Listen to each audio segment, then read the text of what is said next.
Guys अस्सलाम वालेकुम, welcome back to my another blog. और आज का ब्लॉग बहुत ही ज़्यादा इंटरेस्टिंग है। आज का दिन थोड़ा अलग था और थोड़ा ठंडा भी था। हम वैन में बैठ जाते हैं। वैन में बहुत सारा सामान रखा हुआ भी था। और जैसे ही हम कॉलेज पहुंचते हैं तो वहाँ का नज़ारा कुछ अलग ही रहता है। बोन फायर चल रही होती है, सारे टीचर उसके पास खड़े होते हैं ठंड से बचने के लिए। वो सीन जो होता है बहुत ही ज़्यादा सुकून वाला होता है। ठंडी ठंडी हवा और आग की गर्माहट। कि आज का मौसम जो था बहुत ही ज़्यादा ठंडा हो चुका था। बारिश भी बहुत ज़्यादा तेज़ की हो चुकी थी और आसपास जो था ओले भी पड़ चुके थे। आप ओलों को क्या कहते हैं कमेंट बॉक्स में ज़रूर बताइएगा।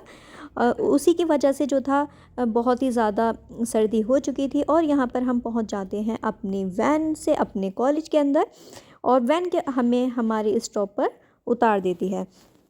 फिर हम उसके बाद पहुंच जाते हैं अपनी केबिन में। केबिन में पहुंचने के बाद देखते हैं कि हमारा कोई लेक्चर है या नहीं है। और फिर उसके बाद मैं आ जाती हूँ लाइब्रेरी।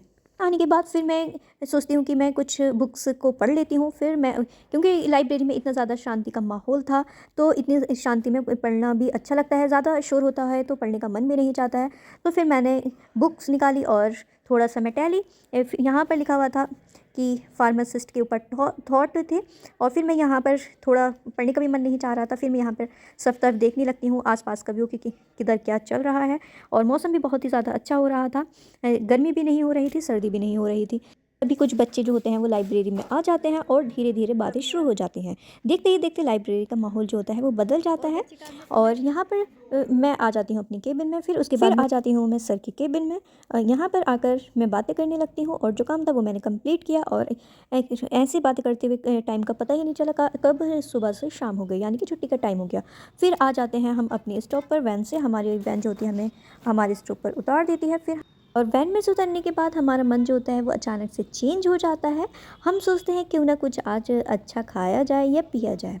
और आज जो था हम सोच रहे थे क्यों ना जूस पिया जाए। तो हम पहुंच जाते हैं जूस कॉर्नर पर और यहाँ पर हम लेते हैं मौसमी का जूस। और ये जूस जो था बहुत ही ज़्यादा टेस्टी था। फिर यहाँ से हमने थोड़ा और जो सामान था वो भी लिया। फिर उसके बाद हम पहुँच जाते हैं घर पर। घर पर पहुँचने के बाद मेरा काम होता है चाय बनाने का। और क्योंकि पापा किससे मिलने के लिए कोई आए थे तो फिर मैं देती हूँ उन्हें चाय बनाकर। और फिर हमारे घर पर होने लगती है डिनर की तैयारी। के बाद यहाँ पर मेरी सिस्टर को पढ़ते ही पढ़ते आ जाता है गुस्सा, क्योंकि उनके हिंदी का ये क्वेश्चन हो नहीं रहा था याद। तो वो एकदम हाथ से क्या कर देती हैं, उसे फोल्ड कर देती हैं, यानी कि गुस्से में उसे मोड़ देती हैं। और इन्हें बहुत ही ज़्यादा एकदम गुस्सा आ जाता है। फिर मैं इन्हें थोड़ा बहुत समझाती हूँ, हिंदी का क्वेश्चन बताती हूँ।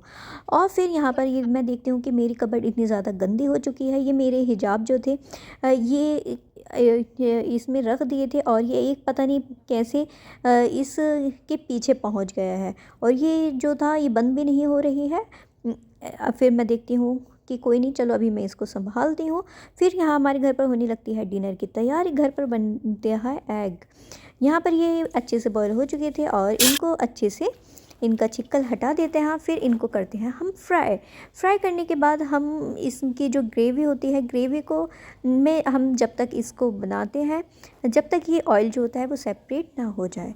फिर उसके बाद हम इसमें डाल देते हैं सारे एग जो हमने पहले ही फ्राई कर कर रख लिए थे। और फिर यहाँ पर ये जो होता है ऑयल सेपरेट हो जाता है। फिर हम इसके अंदर डाल देते हैं पानी।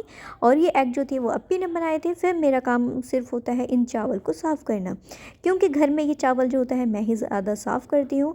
और मेरी दादी थी तो वो मेरे हाथ के ही जो चावल अगर मैं साफ़ करती थी तो वो चावल जब ही खाती थी। और यहाँ पर मैं अपनी सिस्टर की कॉपी पर करके देती हूँ प्रेस, जो उन्होंने अभी गुस्से में कर दिया था फोल्ड। फिर मैं सोचती हूँ कि ना पापा के कपड़ों पर भी प्रेस कर दी जाए। और उनके कपड़ों पे जो प्रेस करे हुए थे वो सारे ख़त्म हो चुके थे, मुझे भी टाइम नहीं मिला था। और यहाँ पर आ जाते हैं प्लांट्स बेचने वाले। तो फिर हम सोचते हैं क्यों ना प्लांट्स लिया जाए। तो फिर मैं देखने लगती हूँ कि कौन सा प्लांट ज़्यादा अच्छा लग रहा है और कौन सा है नहीं।